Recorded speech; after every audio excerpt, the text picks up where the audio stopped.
उत्तर प्रदेश के जनपद मुरादाबाद के गंज बाजार में स्थित ये प्राचीन श्री शिव मंदिर है जो कि एलेक्सा ऑपरेटेड है। साथ ही मंदिर में स्वर्ण के अक्षरों से दानदाताओं के नाम भी लिखे गए हैं और बाहर से आए पत्थर पर कल्पवृक्ष और भगवान श्री विष्णु और मां लक्ष्मी जी विराजमान है।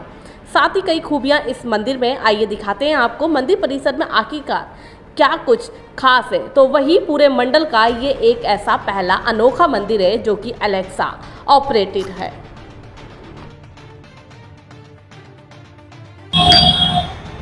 क्या नाम है आपका? मेरा नाम मनीष गोयल है। ये जो मंदिर है कितना पुराना और क्या खासियत है?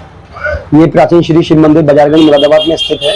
ये लगभग 40 वर्ष पुराना है। हमारे पूर्वजों ने यहाँ स्थापना की थी और इसमें एक कुआं है जो लगभग 100 वर्षों पुराना है, जिसको हमारे पूर्वज बताते हैं कि ये 100 वर्षों पुराना नेचुरल कुआं है, जिसके ऊपर स्वयं भगवान शिवलिंग स्थापित किए गए थे और इसका जो जल होता है वो भी पाताल लोक में जाता है। और इसमें जो मंदिर में है एलेक्सा का जो ऑपरेटर है उसको लेकर क्या कुछ है? ये जब हम लोगों ने यहाँ पे सबसे पहले हमारे मन में आया कि हम लोग हनुमान चालीसा यहाँ शुरू करते हैं। जैसा कि आप जानते हैं कि हनुमान चालीसा मुरादाबाद में जाता सब जगह मंगलवार को होती है, लेकिन ये पहला मंदिर ऐसा है जहाँ हम लोग शनिवार को करते हैं, क्योंकि यहाँ मार्केट है, यहाँ कोई घर नहीं है। तो ये था कि मंगल को लोग कैसे आएंगे अपने अपने घरों से, तो हमने हर शनिवार को और शाम को 7 बजे का ठीक समय फिक्स कर रखा है। और जो अंदर बैठा होगा माइक पे वही हनुमान चालीसा करेगा। ऐसा नहीं है कि कोई किसी व्यक्ति विशेष का इंतजार हो रहा है, ऐसा कुछ नहीं है। और मैंने लगभग ये 52 हफ्तों का मैंने संकल्प लिया था कि 52 हफ्तों का 52 परिवारों से मैं यहाँ हनुमान चालीसा करवाऊंगा, जो बाबा की कृपा से पूरा हुआ। और आज हमें 91 वीक्स हो गए हैं इसको हनुमान चालीसा करते हुए, जो आजीवन चलेगा। यानी कि इसका आपको ये एंड नहीं है, ये आजीवन चलेगा, किसी ना किसी रूप में चलेगा।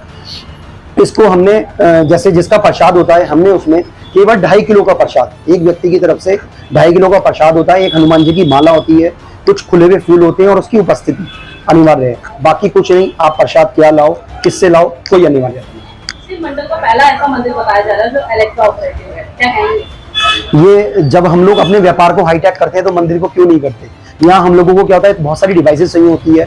कभी कभी वो डिस्टर्बेंस होता है, मोबाइल नहीं काम करता या नेटवर्क नहीं होते, या कभी कभी क्या होता है कि मैं अपना अलग सॉन्ग भजन चला रहा हूँ, कोई और भक्त आया वो अलग अपना भजन चला रहा है, डिस्टर्बेंस होता है, कोई किसी को सुन नहीं चाहता। तो एक सामूहिक रूप से हमने इसके अंदर एलेक्सा ऑपरेट करा है, जिसको जो भी व्यक्ति आके जो भी बोलेगा वो उसका भजन डायरेक्ट सैटेलाइट से ऑपरेट होगा, वाईफाई के थ्रू यहाँ ऑपरेट होगा। उसको किसी भी इंस्ट्रूमेंट की कोई जरूरत नहीं है, जो व्यक्ति जिस समय चाहे उस समय आके यहाँ सुन सकता है। ये आपके पीछे कल्पवृक्ष है, ये कहाँ से मंगवाया गया और किसी मंदिर में मंगवाया गया? ये कल्पवृक्ष का बहुत महत्व होता है। यदि आप कहीं पे इसको सुनेंगे, पूर्वजों से सुनेंगे या महाविद्वान जो होंगे कि कल्पवृक्ष का बहुत महत्व होता है।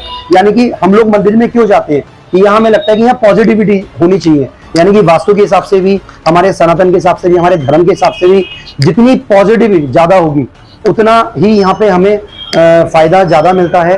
तो जैसे 100 वर्षों का हमारा कुआं है, जिसमें 33 करोड़ देवी देवताओं का वास है, कल्प वृक्ष है, भगवान लक्ष्मी नारायण जी की मूर्ति है। और इससे क्या होता है कि एक पॉजिटिविटी आती है कि हम लोग जो मन में भी प्रण करते हैं वो हमारा पूरा होता है। देखा गया है कि यहाँ स्वर्ण से अक्षरों से नाम लिखा गया है, क्या करते हैं? कुछ जो हमारे परिवार के, मैं परिवार कहूंगा, ये सब हमारा परिवार ही होता है, जो समाज होता है।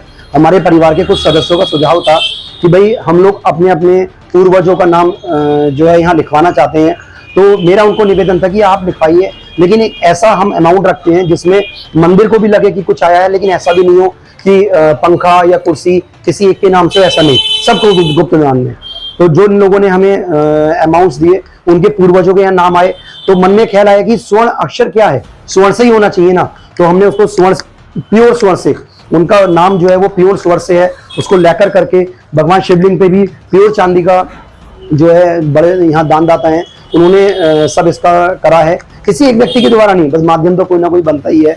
हमें भी कोई परेशानी आती है, कोई ना कोई माध्यम बनता ही है, लेकिन ऐसा नहीं कि वो श्रेय किसी एक को जाता है, वो पूरे समाज को जाता है। समाज को क्या संदेश देना चाहिए? समाज को मैं ये संदेश देना चाहूंगा कि अपने, अगर आप कहीं मंगलवार को नहीं कर सकते हनुमान चालीसा, शनिवार को करिए। और जहां भी आप कर रहे हैं, जहां हम दोनों हाथ फैला के कहीं मांगने जाते हैं, तो वहां के बारे में भी कुछ सोचिए, उसको हाईटेक करिए। और जहां मेरी जरूरत पड़े मैं हमेशा तैयार हूं, मेरी टीम पूरी तैयार है, मेरा समाज तैयार है, मेरा परिवार तैयार है। जय श्री कृष्ण।